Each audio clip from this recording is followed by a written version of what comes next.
Welcome to the Prepare to Shift for Leaders podcast with Dr. Paula Maddox, where each month we explore cutting-edge leadership strategies and best practices that you can apply immediately. Dr. Paula draws from extensive experience working a career with the U.S. federal government and coaching C-suite leaders, executives, and managers from Fortune 50, 100, and 500 companies across the globe. As an author and seasoned executive leadership coach with a doctorate in strategic leadership, Dr. Paula has coached leaders in the U.S. and over 57 countries. By the end of each podcast episode, you'll walk away with proven strategies to lead more effectively, enhance your executive presence, and amplify your leadership impact and influence. Becoming a strategic and impactful leader is challenging, but it's absolutely achievable. Dr. Paula is here to guide and support you on your leadership journey. Here's Dr. Paula. Welcome to another episode of Prepare to Shift for Leaders podcast. I am your host, Dr. Paula Maddox, and as an author and global executive leadership coach with 20 years of experience across a wide range of industries in the United States and 58 other countries, I've had the privilege of engaging with diverse leaders at all levels. In this podcast series, we will explore leadership topics drawn from real-world observations, insightful conversations, and deep coaching discussions. From the C-suite to thriving entrepreneurs and new hires, this show offers valuable insights and practical advice, no matter where you are in your leadership journey. I'm thrilled that you are tuning in, so don't forget to like, follow, subscribe, and share this podcast with friends and colleagues. In this series, we will dive into a wide range of leadership topics that resonate with managers and leaders worldwide. So in today's episode, let's talk about a leader's playbook to turn feedback to forward motion. Now, who can believe that we are in the second quarter of the year already? I know that I certainly cannot, and many of my clients are amazed as well. So, depending on the fiscal year cycle of your organization, it may be time for many managers to host more formal one-on-one performance feedback discussions or check-in conversations. So, today we're diving into a topic that's fundamental to both personal and professional growth, and that's constructive feedback. Whether you're a seasoned leader, a team member striving to improve, or even navigating personal relationships, understanding how to give and receive feedback effectively is definitely a game changer. Yet, for many, the idea of giving or receiving feedback can feel like walking on a tightrope. Why is that? And more importantly, how can we make it a positive and productive experience? Well, let's explore more.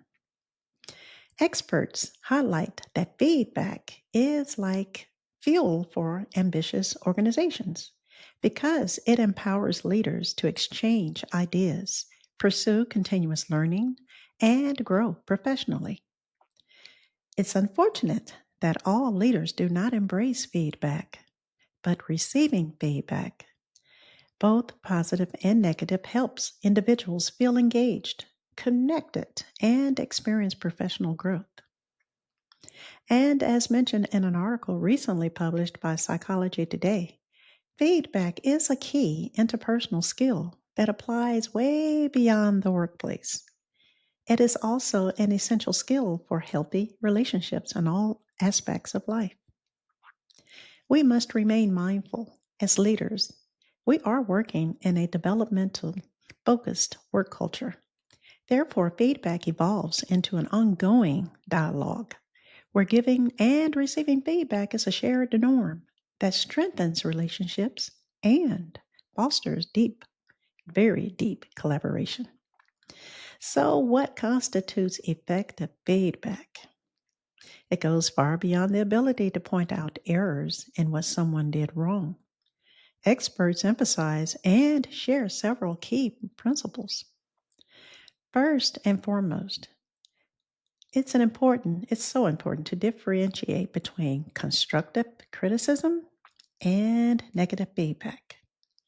Constructive criticism centers on ways someone can improve and elevate their work performance, while negative feedback actually degrades others. Negative feedback should never be the goal of impactful and effective leaders. One of the primary benefits of constructive feedback is doing so with the intent to support others in their development and growth in positive ways.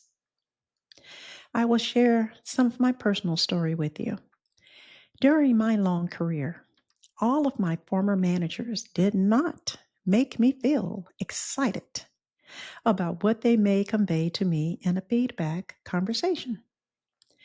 As a matter of fact, I felt more anxious about the upcoming conversation because continuous feedback from them was rare. Therefore, I was never sure what was going to be on their minds or what perspective they may take while sharing their observations in a feedback conversation with me. Therefore, many of my scheduled feedback or performance evaluation conversations felt more like a game of Pop Goes the Weasel, meaning for me, they felt unpredictable and quite tense. And that's unfortunate because that is not the purpose of these discussions. Constructive feedback is truly an opportunity. It should be a conversation where each party can share their observations on a couple of things. First, the work that was well executed by the worker and the valuable contributions of the worker. For example, it's a great opportunity to share performance improvements of the worker, the positive impacts they've made to hit metrics targets, contributions made to execute the strategic plan, customer or stakeholder feedback, and it's also an opportunity for the worker to share insights from their perspective. Together, we can discuss developmental insights on what is working well and where improvements are definitely needed. I'd like to share another personal observation with you. When I became a manager, I noticed how my team members were not excited when I scheduled feedback discussions on their calendar. They were not. They walked into my office with trepidation, consternation, and just downright dread. In many cases, their feelings were based on their past experiences with former managers who did not share feedback well. So now I'm coming in as a new manager and I must deal with their former experiences and perceptions before I could set new expectations for our feedback discussions and actually lay new ground. I knew I did not want them to experience me the same way they experienced the previous managers. So I decided to change the tone of our discussions and rename them to a term that more appropriately reflected what represented me. I called our scheduled feedback sessions our brag moments. Yes, brag moments. You may be asking, what's the purpose of that? Well, let me explain further. As leaders, we all see and frame perspectives depending on where we sit in the organization. My team members spent the majority of their time in the field. They were responsible for visiting and maintaining their commercial office buildings, front facing our customers, and overseeing repairs after major natural disasters. In essence, they were first responders in hazardous conditions, and they were my eyes and feet on the ground. They observed things I could not see or hear while I was working with other organizational cross-functional leaders to develop ground-level strategies within the construct of federal policies and laws.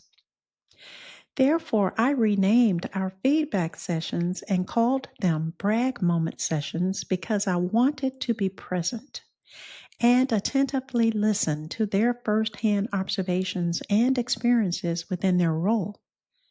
With with the work they were doing and with our customers. And I wanted to hear about how they effectively managed the conditions on the ground to obtain wins. I wanted to hear their recommendations, their best practices, and their professional opinions on what to improve, what to change, and if there were outdated practices we should eliminate. In return, these brag moment sessions also presented an opportunity for me to share my observations of their professional development and the fine work they were performing. Also, I did not want to limit our discussions to their wins and work results, but to also share and thank them for taking initiatives to solve problems far outside of their assigned duties. In many cases, I thanked them for informally and mentoring others or supporting other stakeholders and colleagues and going the extra mile by staying late or even working during their weekends when they were not asked to do so. As leaders, we should be just as attentive in noticing the awesome accomplishments of our teams, just as much as we make a point to observe areas of improvement. Constructive feedback points to the task, impact, and performance of the person and recognize them as a person and not a metric or number. They are human and they matter. So, what is an example of constructive feedback? I'm glad you asked. Well, let's say you have noticed that a team member has difficulty in staying organized with their work. Instead of saying, "Wow, you're always so disorganized when it comes to your work," ooh, I can imagine that conversation may go south quickly and for good reason. A better way to address the same observation would be to say, for example, "I have noticed that your project deadlines are unclear, which causes confusion among your team members. What change do you think or feel you can make to ensure your project deadlines and expectations are communicated clearly to your team so you all can celebrate more successful wins?" Did you hear the difference? By reframing my observations in a more positive perspective, I offer encouragement and a growth opportunity to the leader. Did you notice that I asked a what question, which is an open-ended question requiring action? That's the forward movement. That's the forward motion that you're looking for. In my previous podcast episodes, I noted the importance of asking questions that begin with the word what. The what questions allow us to meet others where they are and bring them to a higher level of awareness and strategic thinking. It also gives them an opportunity to take action on things requiring their attention and to be held accountable for seeking a solution. I also go into more detail on the importance of this type of reflective feedback in my book titled Youth Leader, the Untapped Resource. This type of feedback and questioning is not limited to adults. It also increases the self-awareness of our youth and it ramps up their strategic thinking skills as well.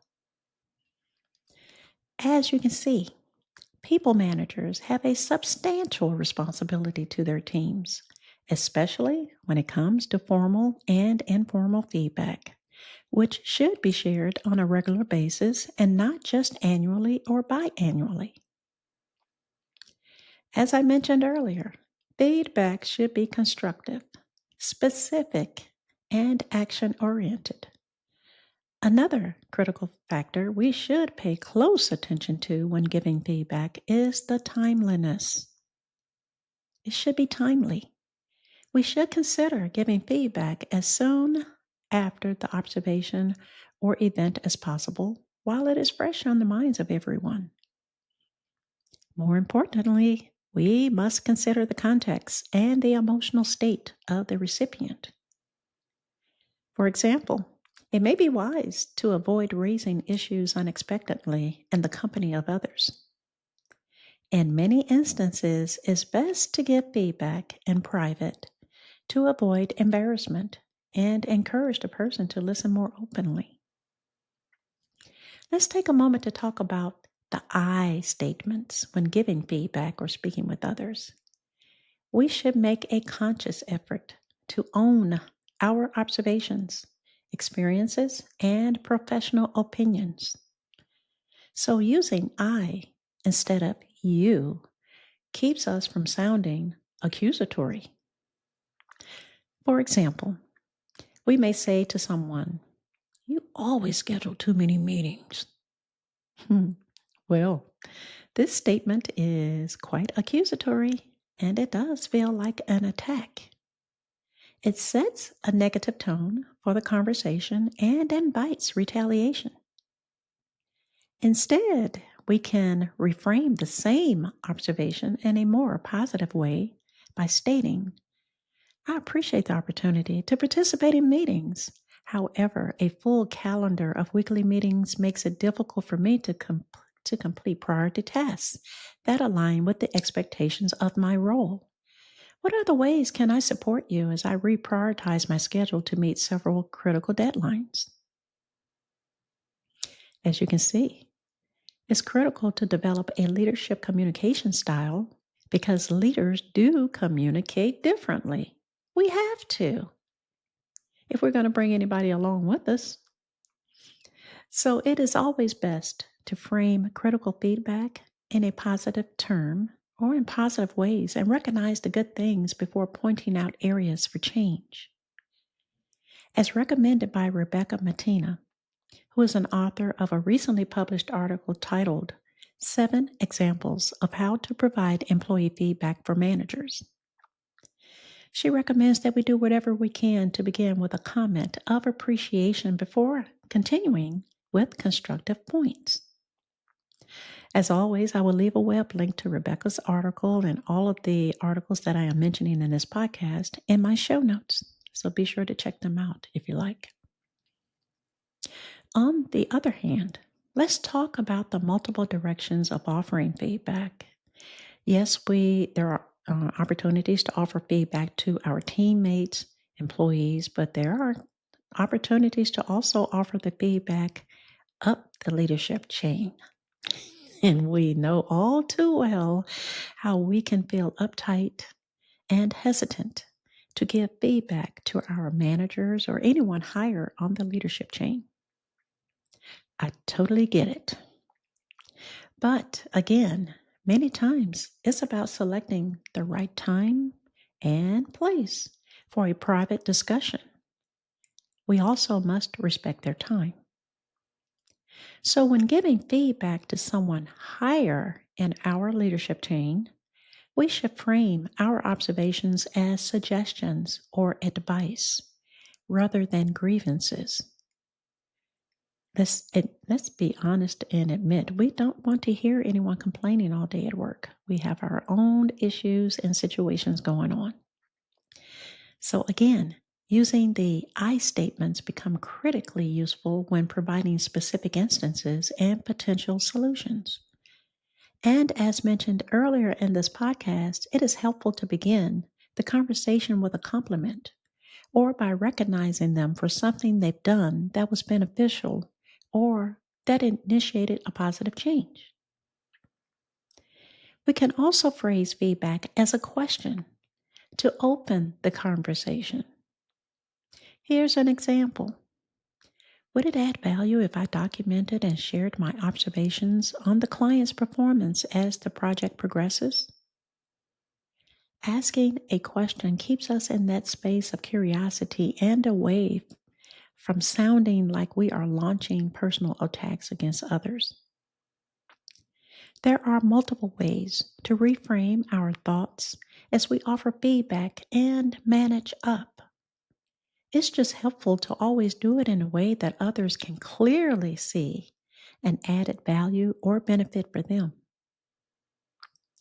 There is also an opportunity to offer feedback to peers and cross functional stakeholders because it can be critical as well. Most of us are working in complex collaborations that are sometimes global, and progress is often sequential. So, one misaligned contributor can stall momentum for everyone and jeopardize the entire project. In order to ensure the entire collaborative team is aligned, we can offer feedback as recommended by Paige Cohen in an article published in Harvard Business Review titled, How to Give Negative Feedback to Your Peers, Boss, or Direct Reports. And it could sound like this. Hi, Jane. I wanted to check in on the status of Project A. I'm currently waiting on it to move forward with my action items, so it would be helpful to know your estimated completion time. If there's anything I can do to support you in moving things along, just let me know. Again, it boils down to effective communications. So when giving constructive feedback, please avoid being vague. There's nothing more unproductive than beating around the bush to the point where your message gets totally lost. No one benefits from unclear communication, and no one can fix what they do not understand. And please do not forget to follow up after giving feedback. Following up provides not only support, but accountability. Too many leaders and people managers waste countless hours trying to psychoanalyze motives behind behaviors. It's an emotional swirl, and I encourage my clients to avoid it. Always assume positive intent because we will want others to do the same for us. We should always be intentional with words and avoid absolutes and exaggerations such as, you always, you never. That's not true. Absolutes hardly ever hold water. We've spent most of our time right now unpacking various ways to give constructive feedback. But before we close out today's show, let's talk a little bit about the best ways to receive constructive feedback. Feedback is a courageous and brave offering and an opportunity to grow and develop. So it's helpful to take an intentional pause and appreciate the effort someone has taken to give us feedback. You often hear me talk about intentional pauses in my books and articles that I've published and in my podcast episodes. Pauses these days are intentional in this noisy and busy world. There are multitudes of distractions everywhere at every turn. So we must intentionally pause to pay attention and to be present. When receiving feedback, take an intentional pause to listen and to ask clarifying questions. Reflect back a portion of what you heard to check for understanding. Feedback given to us is sometimes too vague or unclear. If that's the case, it's a perfect opportunity to ask clarifying questions. Oftentimes, my clients will ask for feedback from their managers regarding their work performance. My clients will receive a general statement similar to this. Oh, you're doing a fine job, so just keep doing what you're doing. I encourage my clients not to settle for this and not to allow the conversation to end there. I encourage my clients to thank the person for the feedback and then ask a clarifying question. As an example, thank you for your feedback and sharing that I'm doing a fine job, boss. What specific example can you share with me regarding your observations to confirm I am doing a fine job? Or, what work performance areas am I doing fine in, and what areas should I note for improvement? In other words, we should not be too anxious or willing to leave the conversation without examples or noted observations by the person giving the feedback. In today's work culture, doing fine is not nearly enough. Be specific and provide examples. Vague feedback is not helpful. Describe the issue or observation as it impacts their work or the team's performance and whatever you do. Please avoid personal criticism. For negative feedback, we should be in the right mindset and the frame of mind to be specific yet diplomatic. Another helpful tip is to focus on the impact of feedback by explaining the why. Explain the why. Explain why the behavior is important and how it impacts them as a leader and how it impacts the team and the organization. Another feedback tip is to avoid telling someone what to do. I know it's tempting and I know it's so easy to do, but we want to develop our team to be strong, strategic thinkers with high levels of self awareness. So we don't need to tell them what to do. There are other things we can do. For example, instead of saying, Taylor, you should really delegate more, you could say, Taylor, as you are aware, delegating responsibilities to your team members result in multiple benefits for you and it strengthens your team. In what ways do you think you can delegate more responsibilities and empower your team to accelerate their growth as leaders? Can you hear the difference between the two responses? If not, please play it again so you can clearly hear the encouragement and the challenge to stretch Taylor's leadership skills to accelerate the growth of the team. This is just one of the many examples leaders can use to develop others and increase accountability.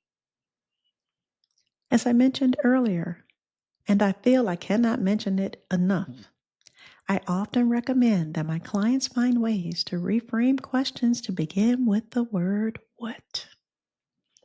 The what questions allow us to meet people where they are, and it also allows them to explore creative solutions they are willing to own as action steps that would keep moving them forward. People do not want to be ordered around. They want to be empowered, developed, and stretched. It's also vital to be aware of whether your feedback is fact or is it opinion. Harsh emotional words can sound quite judgmental, so display neutral emotions to keep the conversation open. And by all means, stick to observable facts as much as possible. I often remind leaders they are hired to share their expertise and professional opinions, not their personal opinions. And by all means, do not wait for feedback. Ask for it.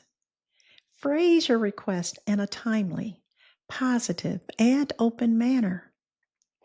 As recommended in an article published in the Management Center titled How to Receive Feedback, it recommends that we take notes and ask clarifying questions. Better yet, ask specific questions because it shows that you are highly invested in your work as a leader and you want to ensure you are a valuable contributor to your organization. So, as you can see, feedback is critical. It's a critical skill to share simply because many workers want to advance their careers or leave the world of being an IC or an independent contributor and become a people manager. And I think that that is an awesome goal. But there are some parts of the role that applicants tend to forget and don't have an awareness about. And giving effective constructive feedback and being an effective communicator are two of those skills that are essential to be a people manager. Managers and leaders alike are responsible for ensuring feedback is continuous, productive, constructive, and supports the worker. It is crucial for people managers to have effective communication skills and to know how to give effective feedback. Why? Because they are responsible for coaching, developing, training, teaching, and driving the support and success of their workers. So, in conclusion, constructive feedback is a vital ingredient for growth and strong relationships. By focusing on specific behaviors, delivering feedback with empathy and respect, and being open to receiving it with a growth mindset, we can transform challenging conversations into valuable opportunities for development. So, the next time you need to give feedback, remember to be thoughtful, specific, and focused on positive change. And when you invite or receive feedback, take a breath, listen actively, take notes, and see it as a chance to learn and evolve. So, thank you again for sharing your valuable time with me today. If this leadership podcast has been helpful to you, please support others in their leadership development and journey as well by smashing the like, follow, subscribe, and share buttons, and feel free to leave a gracious comment. I look forward to joining you next month as I unpack another leadership topic impacting our work culture today. Until then, keep investing in yourself and keep leading well. Thank you for tuning in to another episode of the Prepare to Shift for Leaders podcast with Dr. Paula Maddox. Be sure to join us again on the first Monday of every month for more powerful leadership strategies. If you enjoyed today's episode, please don't forget to follow on Apple or Spotify and leave us a glowing review. For more information about Dr. Paula and to download her free PDF titled Leadership Communications, the Top 5 Tips, please visit her website at www.preparetoshift.com. That is prepare, the number 2, shift.com.